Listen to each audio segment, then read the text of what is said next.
What's up, guys? The one and only James Williams, Dark Waters, and I'm back. I'm running behind today. Was doing a little bit of studying. Polls show that Trump up +2 nationally, +8 in swing states. Guys, there's a lot of discussion about the polls that are being shown in the polls everywhere, but it's clearly obvious that Donald Trump is up. And you can see it by the reaction of the mainstream media. You don't have to look at a poll to see that Donald Trump is winning. It's not necessary. It's clearly obvious that he's winning based on the reactions of the mainstream media. For example, if you look at the Harris campaign, they brought out every damn celebrity they can think of. Trump goes to Detroit. Trick endorses him. They go to Detroit. They bring out Lizzo and they bring out Eminem. They're behind. They're losing. And it's clear that they're losing. In the latest Harris x Forbes poll, national poll, Donald Trump leads Kamala Harris by 2 points, 51% to 49% in the head-to-head matchup. I want to see the poll itself. I'm not even going to tell them what they should do. Let me stop saying that. Everything they're doing makes the situation worse because they won't take any responsibility. Everything is about Donald Trump and not about their policies or what they've done over the past 4 years. And the destruction and terror and financial poverty has been unleashed on this nation. So as long as they're in the mindset of, we're not going to deal with anything we've done, it's going to make it about him being a bad guy, he's the bad guy, all you're doing is pointing at him and making everybody look at what you're saying and what you've done. And so he's been in office. So everybody remembers what life was like when Donald Trump was in office. So they're sitting there saying, hold on, you're trying to tell me this guy's the worst guy on the planet, but man, I don't remember gas being this high. I don't remember groceries being this high. I don't remember any of this foolishness. And so they played themselves. They played themselves to the point to where I don't believe there is a point of return for them in any way, shape, or form. I don't think there's a way that they can come back from this. I don't think there's not enough time. You got too many Republicans doing early voting. I know that even now they want to do the steal by bringing in illegals to vote and all the rest. I just don't see it. Now, I do see them programming and priming the polls to cover for their steal, because you'll see them every day saying, the polling was off and the polling is this. So I see them setting the narrative for the polling to be off to say, well, Kamala Harris did so much better in the polls that they can stuff enough ballot boxes. But the problem that they're running into now is you cannot, at the end of the night, say, oh, it's going to take a week to count the ballots. America's not going to stand for it this time. It's not going to be, oh, well, Georgia's closed and we need more time to count the ballots. They're going to try and do it. America's just not going to take it because America's aware of what they did the last time. And there's more people awake this time than last time. Last time they had a certain amount of cover because of racism and institutional racism and all the rest of this foolishness. They don't have that anymore. Look, I want to show you some other stuff. Hold on. I'll be right back. This is what they didn't have the last time. You see, the last time they didn't have the streets. They had a few black Trump supporters, yes. But see, they didn't have the streets. They have people who traditionally now in the streets that would not vote, that were they're registered voters, but they wouldn't vote. Now they have those people interested. And it's so much so that it makes sense for the Trump campaign to buy ads on hip hop and R&B radio stations. Now you understand the reason why the Democrats have done well on those stations is because they traditionally have spent money on those stations. So for example, you take iHeartRadio, you take Charlemagne the God, right? The reason why Charlemagne the God has been so heavily left leaning is because the left always spends money on ads in that environment. So they finance the shows because they spend ads on the shows. So it's in your best interest as a black radio talk show host or as a radio station owner, a hip hop station owner, to have this narrative that the Democrats are bad because that's your funding. All that money's coming in. Well, when Donald Trump and the Trump campaign starts doing ad buys on those stations, now it's money talking money games. It's money against money. You can't be on your radio station talking about, well, Donald Trump is evil, he's that, when on this radio station I'm literally did a $2 million ad buy. No, you can't do that because money talk and BS walk.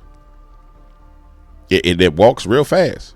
You know what I'm saying? So now It's a full-on assault. Now, this is a brilliant move because it disarms them in the community.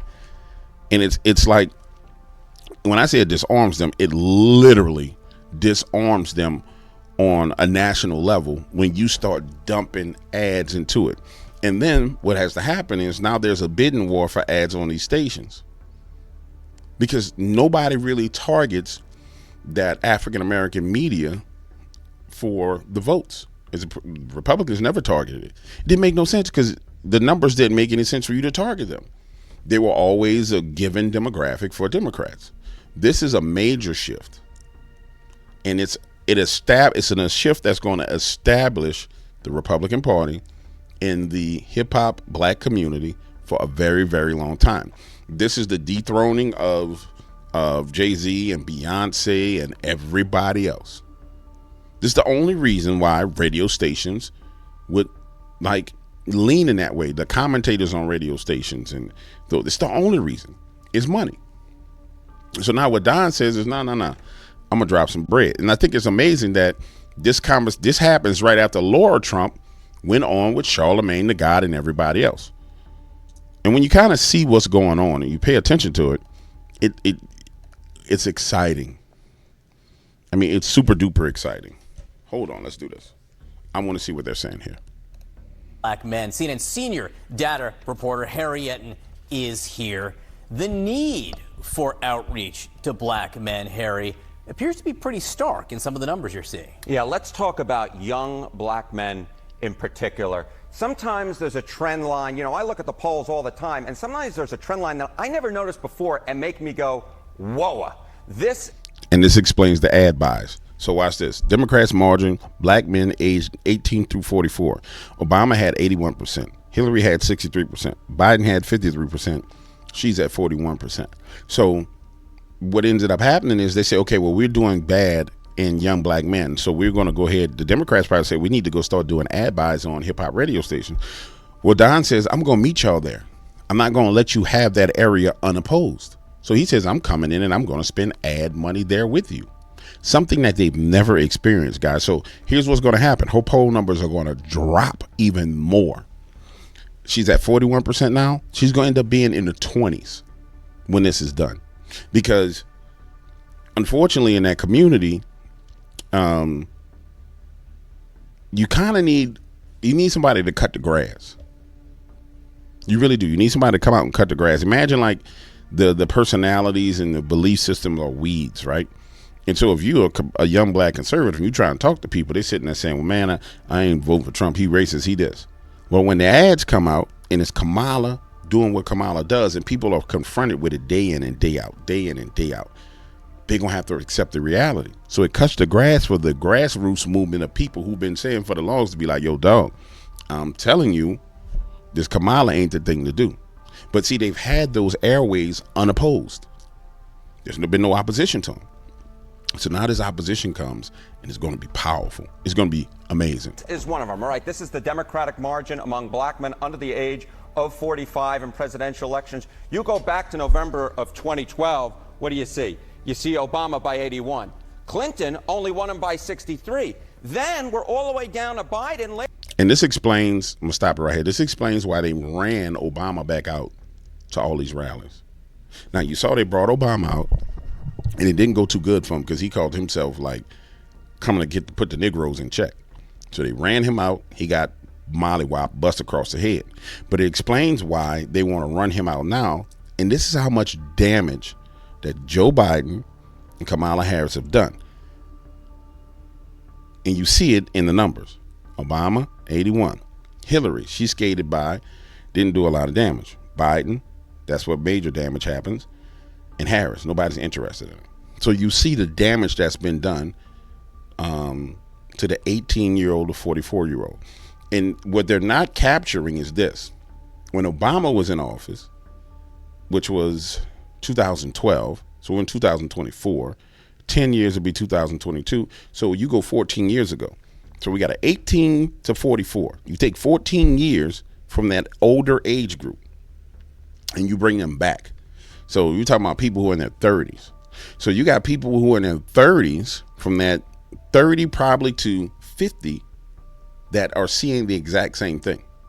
And they're experiencing the exact same thing that those 18 to 44-year-olds are experiencing, right? They're sitting there saying, nah, I can't rock with these people, period.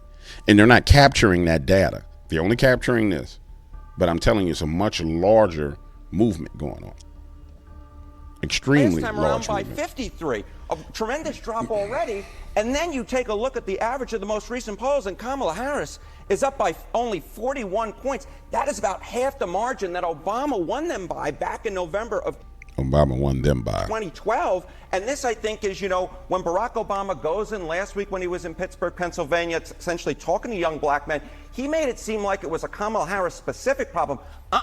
This is part of a long-standing trend of young black men moving away from the Democratic Party, and Kamala Harris is just the latest to face that magnitude of younger black men going towards the Republicans. That was most interesting here is the trend line and where some of the biggest drops happened or already happened in this case. How about black men overall?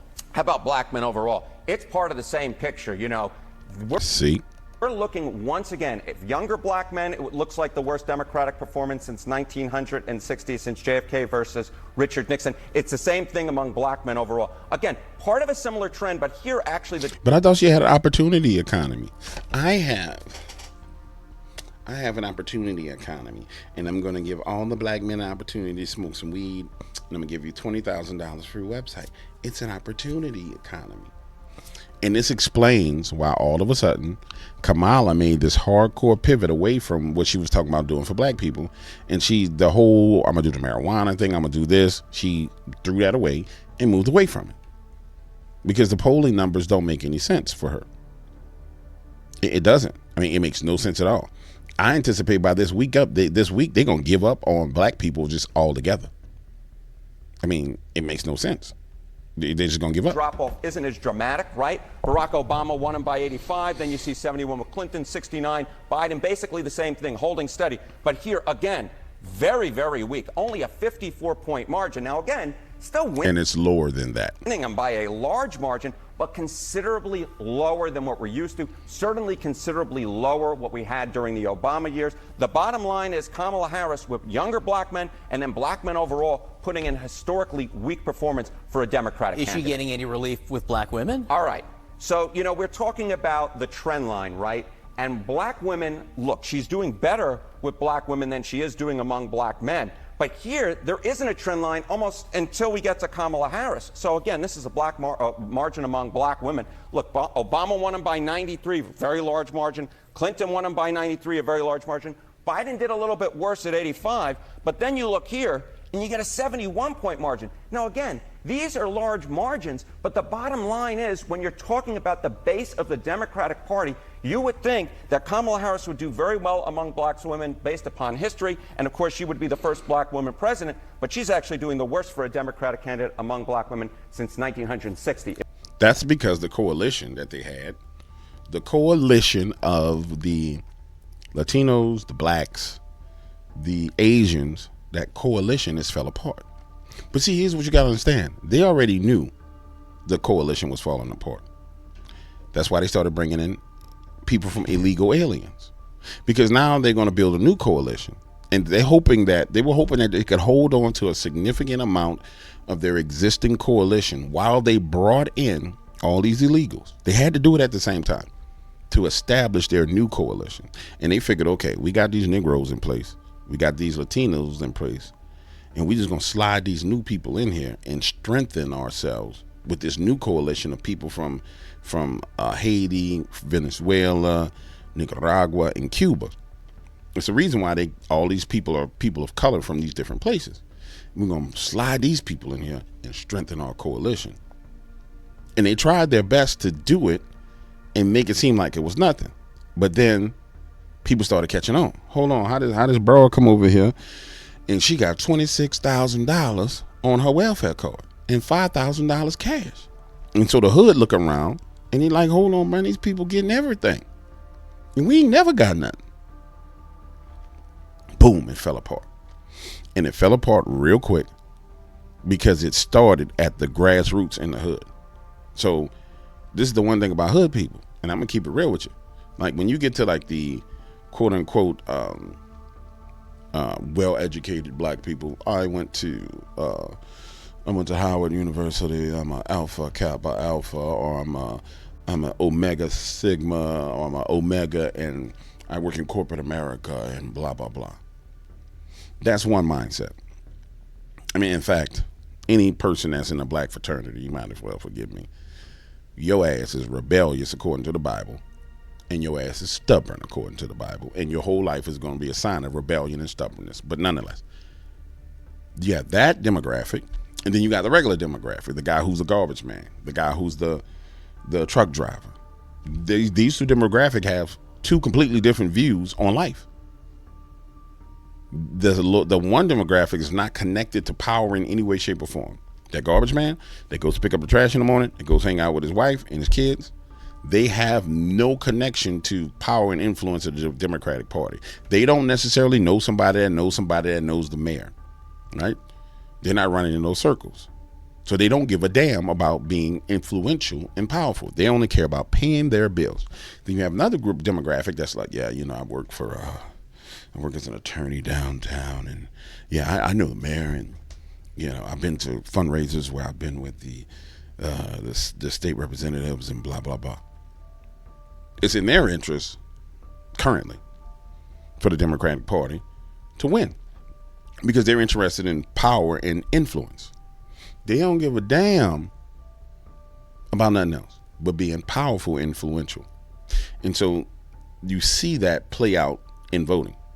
Now, it's way more of the people who I would call blue collar blacks than blue collar blacks than white collar blacks. It's just the truth, and it is what it is. You know what I'm saying? So when you start seeing these numbers, you're talking about blue collar black men saying, hey, screw you. Listen, screw you. All right, I want to touch on something else. I want to show you something. I'll be right back.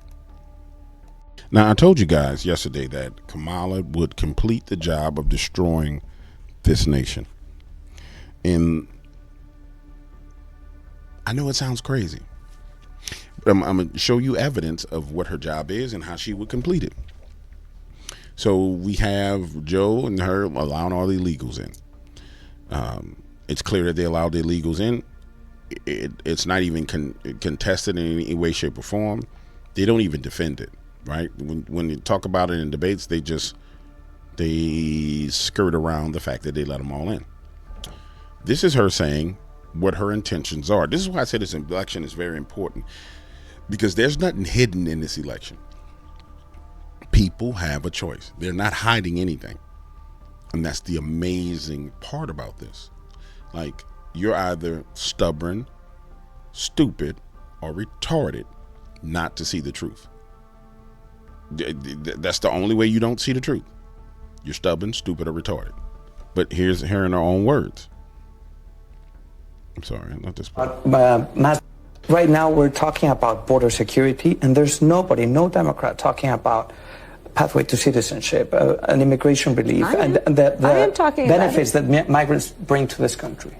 Oh, but there's no question that migrants bring. America is a country that was built. What the hell is she on? By immigrants. But people are concerned about their TPS, their DACA, we're talking about mass deportations.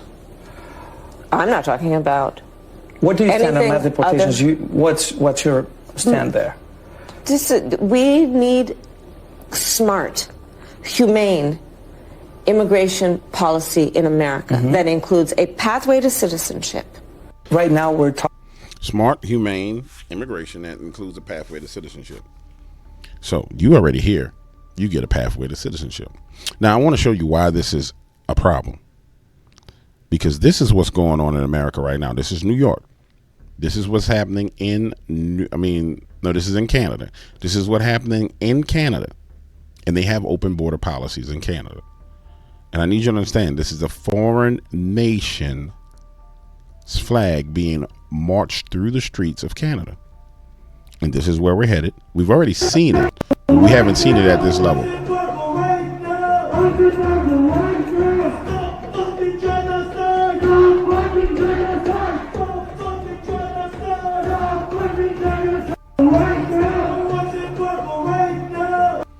Now understand, when they get done with this invasion, when they get through bringing in all the people they want to bring in, you're not going to have a chance to stand up to this. Imagine these people right here, this group of people, which is filling up the street, it says 5,000, 10,000 people. Imagine that group of people being unleashed the same way the people were unleashed with Antifa and Black Lives Matter doing those riots back in the day. Now, we know that they weren't held accountable. They weren't arrested. They were bailed out. But there was a limit to what those people were willing to do because they are American citizens. At the end of the day, they were born and raised in America. So to go out in the streets and tear a few things up, you may tear up a little bit, but you're not going to go too far overboard because it's still your country. You're still born and raised here. Now, when you bring people in who are not from this nation and you tell them, hey, you don't have to abide by any rules and laws of this nation, and we're going to just take care of you. We're going to give you money. We're going to give you housing. We're going to do all these different things. And then they're told to riot. They're going to treat things significantly different. They're going to destroy things. And we already see the plan that the Democrats have laid out. We already see how it's played out prior to this with all the rest of the riots in blue cities. The difference is now their attempt is to turn every city into a blue city. That's why you saw all the 20,000 Haitians going into Springfield. 20,000 people. If you get 2,000, let's just say you got 20%. You got 4,000 of those people to riot through the streets of Springfield. You got a problem. See, the last time we had riots, they were only in the blue cities, and so everybody's like, all right, they're turning down their neighborhood, they're doing whatever they're going to do, they're going crazy. I'm not going to worry about it. Now they've imported it into other cities, and it's going to be a huge freaking problem. Sorry about that, guys. I got distracted for a second. And you need to understand this. If you don't get it, bruh, I mean, I don't know what else to say to you. Like, it's going to end bad for all of us if we don't get this under control. We'll be like these other like London, where our women and children are being molested and raped. It's already happening now on a smaller scale. DW, you tripping. It's not happening. No. There ain't nobody doing nothing, DW. You around here just talking crazy. You just be talking reckless. You don't even know what you talking about, bro. You don't even know what you talking about, mine says. All you got to do is follow illegal alien crime anywhere. This is posted at 3:10. Haven't read it. Illegal alien accused of assaulting child in Massachusetts freed into the U.S. by Biden-Harris. An illegal alien is accused of assaulting a child in Melbourne, Massachusetts, after having been released into the United States by President Joe Biden, Kamala Harris, Department of Homeland Security. The 24-year-old illegal alien from Brazil first crossed the U.S.-Mexican border in San Luis, Arizona on October 22nd, 2021, and was arrested by Border Patrol agents. Soon after being taken into custody, he was given notice to appear before a federal immigration judge and released with parole into the U.S. Interior on October 29th. By March of last year, a federal immigration judge ordered that this person be deported from the United States. Despite this removal order, was not deported. I don't know, Sylvia is his name. On August 9th, Sylvia was arrested and charged in Hudson Police Department for allegedly assaulting a child, including 2 counts of strangulation or suffocation. Sylvia was arraigned in Marlborough District Court. That same day, the Immigration and Customs Office issued a detainer against Silva. Days later, Marlborough officials transferred him to ICE agents. He remains in ICE custody pending deportation from the U.S. Mateus Silva allegedly committed some extremely violent acts against a child with an injury that represented a dire threat to the residents of Massachusetts. ICE official Patricia Hyde said in a statement, we cannot allow such threats to remain in our communities. It's all over the place. I mean, it's all over the place. Everywhere you look. It's insane.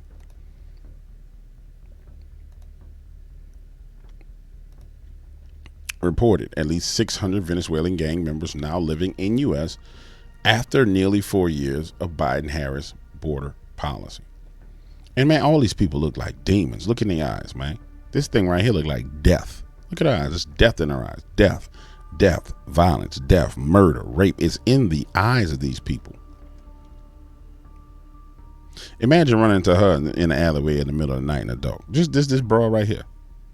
Man. She cute enough to set you up to come to a hotel room for all these people to rob you. He just looked like he run around just taking advantage of women. But this is what they let into the country.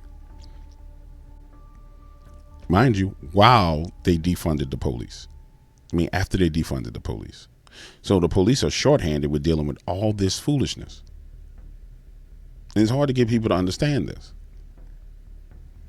Don't worry, I'll be right back. I want to show you some more stuff. Now watch this. We're just going down a rabbit hole of understanding some things. We just talked about how the vote has swayed and swung in the black community. And this is my last time touching on this. We're going to jump to some bigger things. But there's a point of contention where I want to hit, so you guys will truly understand what's going on. So you may say to yourself, why in the world is it actually happening the way it's happening, where black men are saying, nah, we're not voting for these people? You have to remember, we went through the Black Lives Matter movement where they tapped into the emotional nature of a lot of black men. When you come from a broken home, then you're raised by your mother. Those men tend to take on that emotional nature of their mother. So the reason why the Black Lives Matter led to so much violence and all the rest of it is because you had a bunch of men who were raised by their mothers, so they tapped into that emotional energy, went out and acted a damn fool. Upon that movement, they used that they piggybacked that movement to defund the police. And so as they went through the defund the police movement, remember, it was, hey, the police is killing us, Black Lives Matter, blah, blah, blah. So they say, instead of doing police reform, instead of just holding police accountable, Kamala and people like her came out and said, we need to defund the police. Total Marxism, right? And so while that Marxism was going on, they were covering up the crime data because they were letting people out of jail and out of prison, right? The FBI has revised its crime data from 2022, first reporting a 2.1% decrease in violent crime, now revealing a 4.5% increase. Now, let's stop right here and say this. Do you believe for a second that if they had to revise it, they revised it down, then decided they were going to increase it up to 4.5? Do you believe for a minute that it's just a 4.5% increase? No, hell no. No, hell no. They say from 2022. Watch this. 2020 is when we went through the whole, everybody afraid to come out of their house. That was early 2020 till mid 2021. 2022 is when people were finally coming out of their households. There was a spike in crime in 2020 and 21 because people were locked in their homes, and there was a spike in domestic abuse and all this other different violence and all the rest of it. The additional spike came on the tail end of them instituting all of these progressive programs or Marxist programs to release people out of prison. So we come out of the COVID area and we go into the defund the police era. So now the police are defunded, right? But in between that, you got the COVID. So now we get to the point where they defunded and everybody's back out in the streets, but the police have been defunded everywhere. Remember, we went to Black Lives Matter, Black Lives Matter, Black Lives Matter. Oh crap, COVID, stay inside.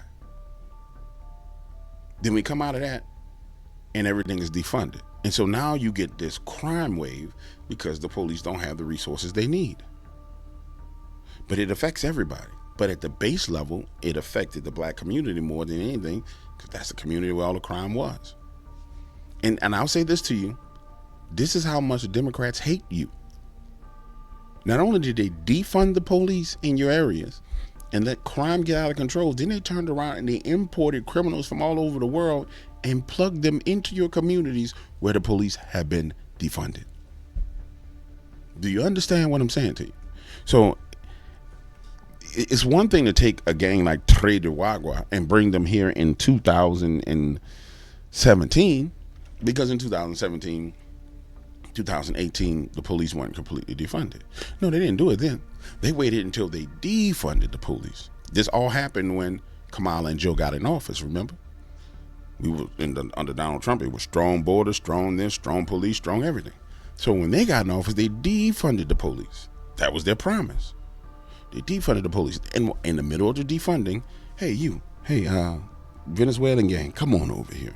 Hey, you Haitian gangs, come on over here. Hey, you ISIS, come on, get over here, baby. Come on, you're so beautiful, ISIS. Get here, come in here, ISIS. And this is what they did you. And people still voting for them. The increase from 2021 to 2022 in each crime category is depicted here.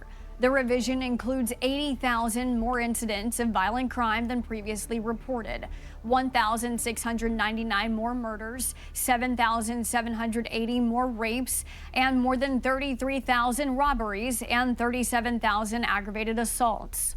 The FBI released this new data without formally announcing the changes, noting only on its website that the 2022 violent crime rate had been updated. The discovery was first highlighted by John Lott, an American economist and political commentator. The revised data is all publicly available. The FBI's revision changes previous claims once touted in news headlines. It means a reported trend of consecutive years of decreases in crime is no longer true, given the increase in crime in 2022. It's worse than that. They only revised 2022. You got 2023.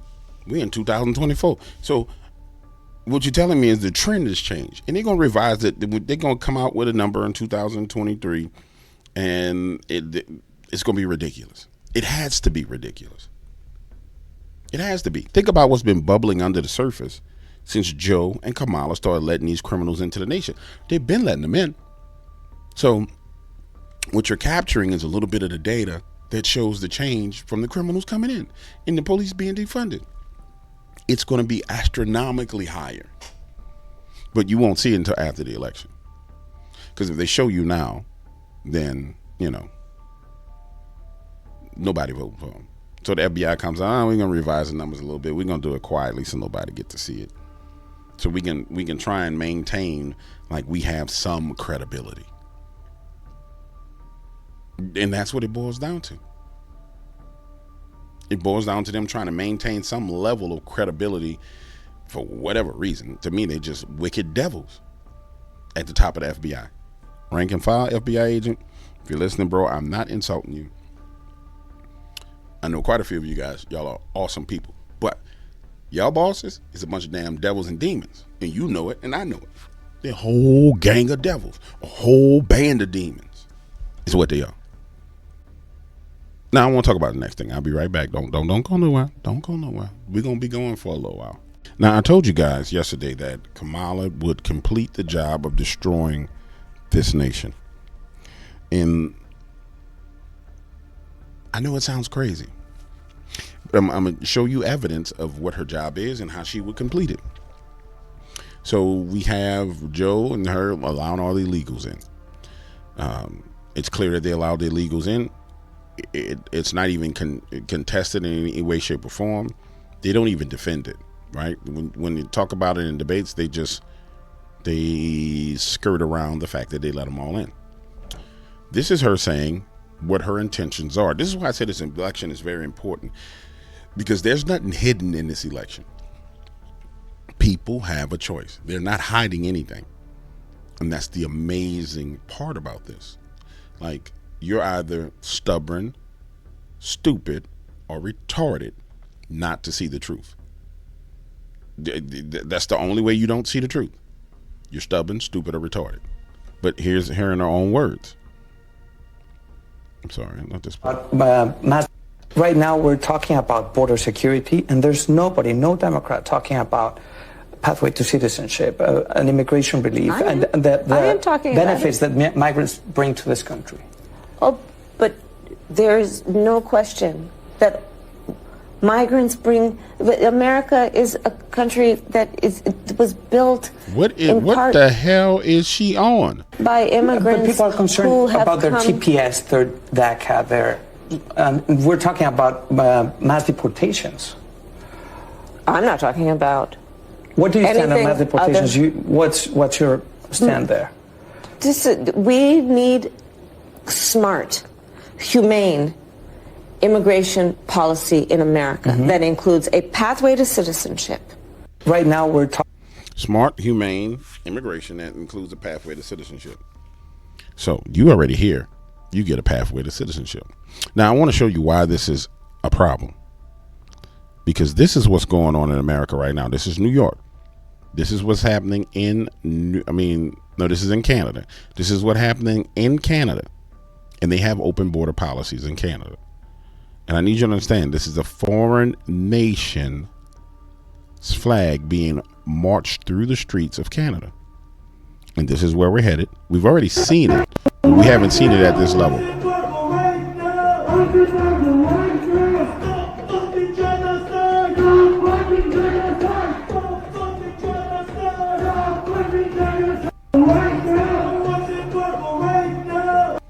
Now understand, when they get done with this invasion, when they get through bringing in all the people they want to bring in, you're not going to have a chance to stand up to this. Imagine these people right here, this group of people, which is filling up the street, it says 5,000, 10,000 people. Imagine that group of people being unleashed the same way the people were unleashed with Antifa and Black Lives Matter doing those riots back in the day. Now we know that they weren't held accountable, they weren't arrested, they were bailed out. But there was a limit to what those people were willing to do because they are American citizens. At the end of the day, they were born and raised in America. So to go out in the streets and tear a few things up, you may tear up a little bit, but you're not going to go too far overboard because it's still your country. You're still born and raised here. Now, when you bring people in who are not from this nation and you tell them, hey, you don't have to abide by any rules and laws of this nation, and we're going to just take care of you. We're going to give you money. We're going to give you housing. We're going to do all these different things. And then they're told to riot. They're going to treat things significantly different. They're going to destroy things. And we already see the plan that the Democrats have laid out. We already see how it's played out prior to this with all the rest of the riots in blue cities. The difference is now they're attempting to turn every city into a blue city. That's why you saw all the 20,000 Haitians going into Springfield. 20,000 people. If you get 2,000, let's just say you got 20%. You got 4,000 of those people to riot through the streets of Springfield. You got a problem. See, the last time we had riots, they were only in the blue cities, and so everybody's like, all right, they're turning down their neighborhood, they're doing whatever they're going crazy. I'm not going to worry about it. Now they've imported it into other cities. And it's going to be a huge freaking problem. Sorry about that, guys. I got distracted for a second. And you need to understand this. If you don't get it, bruh, I don't know what else to say to you. Like, it's going to end bad for all of us if we don't get this under control. We'll be like these other like London, where our women and children are being molested and raped. It's already happening now on a smaller scale. DW, you tripping. It's not happening. No. There ain't nobody doing nothing, DW. You around here just talking crazy. You just be talking reckless. You don't even know what you talking about, bruh. You don't even know what you talking about, mine says. All you got to do is follow illegal alien crime anywhere. This is posted at 3:10. Haven't read it. Illegal alien accused of assaulting child in Massachusetts freed into the U.S. by Biden-Harris. An illegal alien is accused of assaulting a child in Melbourne, Massachusetts, after having been released into the United States by President Joe Biden, Kamala Harris, Department of Homeland Security. The 24-year-old illegal alien from Brazil first crossed the U.S.-Mexican border in San Luis, Arizona on October 22nd, 2021, and was arrested by Border Patrol agents. Soon after being taken into custody, he was given notice to appear before a federal immigration judge and released with parole into the U.S. Interior on October 29th.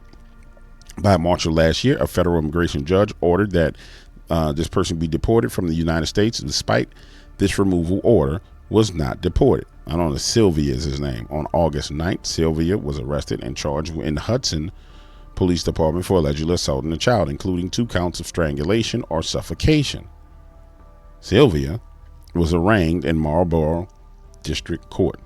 That same day, the Immigration and Customs Office issued a detainer against Silva. Days later, Marlborough officials transferred him to ICE agents. He remains in ICE custody pending deportation from the U.S. Mateus Silva allegedly committed some extremely violent acts against a child with an injury that represented a dire threat to the residents of Massachusetts. ICE official Patricia Hyde said in a statement, we cannot allow such threats to remain in our communities. It's all over the place. I mean, it's all over the place. Everywhere you look. It's insane.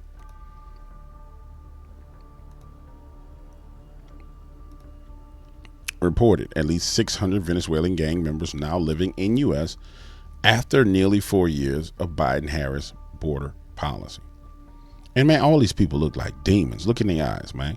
This thing right here look like death. Look at her eyes. There's death in her eyes. Death, violence, death, murder, rape is in the eyes of these people. Imagine running into her in the alleyway in the middle of the night in the dark. Just this broad right here. Man. She cute enough to set you up to come to a hotel room for all these people to rob you. He just looked like he run around just taking advantage of women. But this is what they let into the country. Mind you, while they defunded the police. I mean, after they defunded the police. So the police are shorthanded with dealing with all this foolishness. And it's hard to get people to understand this. Don't worry, I'll be right back. I want to show you some more stuff. Now, the next thing I want to talk to you about is one of the effects of the Biden-Harris administration. And it's very important that you understand this is a large, I mean extremely large effect of having these people in office. So the housing market is at a 14-year low. 14-year low. And that's what the housing sales are. But do you want to know why the existing housing sales are at a 14-year low? It's called inflation. It's called inflation. And that inflation has been brought in by the COVID spending and then all the spending on war. We'd have been fine, quite frankly. We'd have been A-okay with if the money we spent on COVID. I mean, we would have been all right. We spent a hell of a lot of money, way more money than we needed to. But then when you decide you're going to be giving Ukraine billions of dollars, 400 million, 500 million, 600 million, a billion over and over and over and over, which we know that money's being funneled through and being stolen and siphoned off and put into political campaigns. And you're wondering why they're like, Kamala's raised this many $1 million. Yeah, because it's your money going through Ukraine and coming back into this system. But it's inflation, so the housing prices are going up. And so what does this mean? This means that the millennials, the young folks that want to buy a house, they can't afford to buy a house. They got to stay in apartments, but at the same time, it means the price of housing in apartments goes up as well because everybody needs to be in a damn apartment because they can't afford to be in a house. This is what happens when you vote the wrong damn people in office. I mean, it's really simple. Here to break down the latest economic data and what it means for the U.S. economy, we've got Lydia Bussour, EY's senior economist, and to help put this into context from a global perspective. Now, let me say this, Lydia. You need to do something about your background. You cannot be going on TV with these ratchet walls, these blank walls. I'm sorry, sweetheart, but you look like the thing from The Ring right now. Remember the thing on the movie The Ring? With them white walls, you look like that little thing that climbed out the well from The Ring. To help put this into context from a global perspective, we've got Jeffrey Kleintop. He is Charles Schwab's Chief Global Investment Strategist. Lydia, I want to start with you here because existing home sales coming in at 3.84 million, falling 1% to a 14-year low here. That feels very significant to me. What is your reaction? It is significant. Yeah, I mean, I think the data really shows that we continue to see some downward pressure from higher interest rates on the housing market. Housing activity remains under pressure.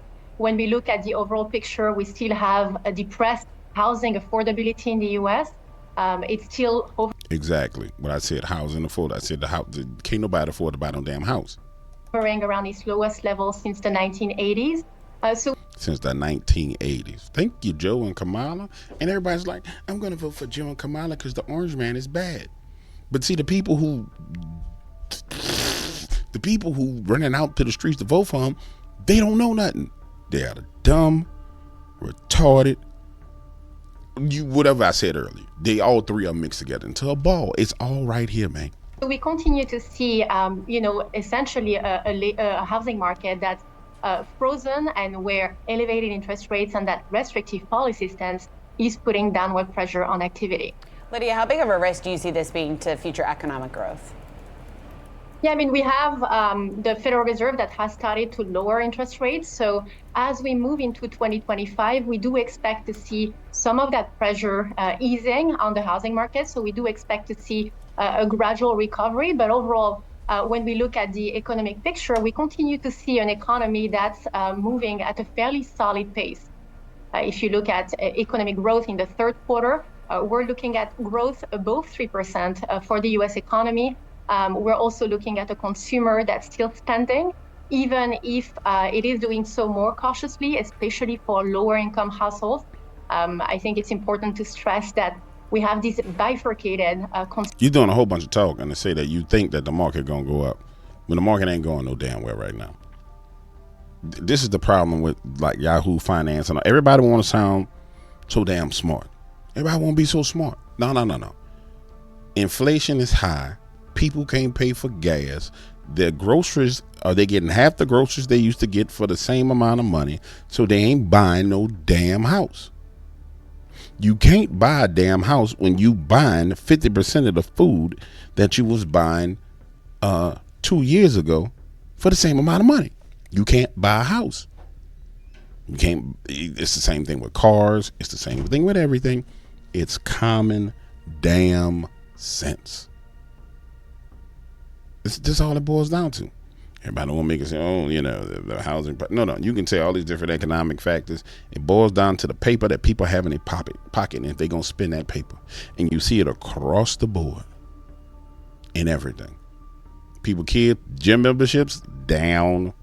Coffee shops, sales, down. Car sales, down. Office rental, down. That's it. It's just that simple. You know what I'm saying? And the rain girl here is just dragging on. I mean, all right, let me stop spazzing. Let me hold it together. As you guys can tell, I'm trying to work on doing longer formatted shows. So, but my brain is like be bugged out. Like, so let me hold it together. I'll be right back. Now, this is another way you can know that things are in bad shape. So we got them talking about the housing market and how the housing market is at a 14-year low. But let me just bring it home to everybody. See, when you're going out in them streets in the night, in the dark, and you out spending money, you go out for a drink and you're hanging out, there's only a few late night establishments that you can go to and get something to eat. One of them being Denny's. And 150 Denny's are closing all around the United States. You want to know why? Because everybody locked in the house. They ain't spending that bread. They're not spending that money. And so therefore you get things like this. Denny's, a popular place for so many people to have breakfast. Why are you whispering? 150 restaurants in the next year or so. 50 will shut down by the end of this year, with another 100 diners set to go dark in 2025. That will leave. You bad off when Denny's going out of business. When Denny's go out of business, now IHOP going out of business. When IHOP goes out of business, America has failed. I know it sounds like I'm crazy, but when Denny's goes out of business, when IHOP goes out of business, when all the late night establishment places that people grew up with, that you know you can go to and get a solid meal all the time, when they start to close down, America is failing. Because these are all the restaurants that target the average citizen. It's affordable food for the average Joe. And this is what the elites in America tend to forget. When you suppress the money for the average Joe, and the average Joe can't afford to do what they need to do for their families, it trickles all the way up to you. That's what you damn Joe Biden, Kamala Harris people don't get. 1,400 locations across the country open. And Denny's corporate is taking a lighter stance on requiring franchisees to stay open 24 hours a day. About a quarter. Taking a lighter stance on them staying open 24 hours a day. Remember, they used to be open 24 hours a day. You want to know why? Because everybody would come in the middle of the night and eat. It was a thing that people did. Why are you going to be closing 24 hours? Because you ain't making the money in that 24-hour time frame you was making it. Of all Denny's never went back to 24/7 operation after the pandemic, and now it looks they will be able to stay that way. Wow, that's disappointing. I mean, I remember back in the day, you know, the food just tasted better at 2 a.m. You remember the binges you went on those Fridays and Saturdays at Rutgers University, Karen Rogers, and you're just so hungry. Exactly. And I was a Denny's waitress. That was really. What, girl? You was a Denny's waitress. Now you on TV. First jobs. I don't know if you remember the uniforms. There was like a hat and like a green dress, and they wore like big. Why she look like a Section 8 Nancy Pelosi right now? Black shoes. You know. Yeah, you look like a Section 8 Nancy Pelosi, like a little baby Nancy. Shut up, baby Nancy Pelosi. The point I'm making is, they closing down because people ain't doing what they used to do. They're not going where they used to go, baby. And that's what I'm trying to get you to understand. Once you understand that this is pervasive, this destruction of America, it's penetrating deep up in there into the guts of America, then you understand why you can't vote for these damn criminals. Yeah. So they want to fund illegals and give them housing, give them food, give them everything else. Why they just ram it deep up in you and just destroy you. And they expect people to take it. You ain't ramming nothing to me, homie. I'm not taking nothing.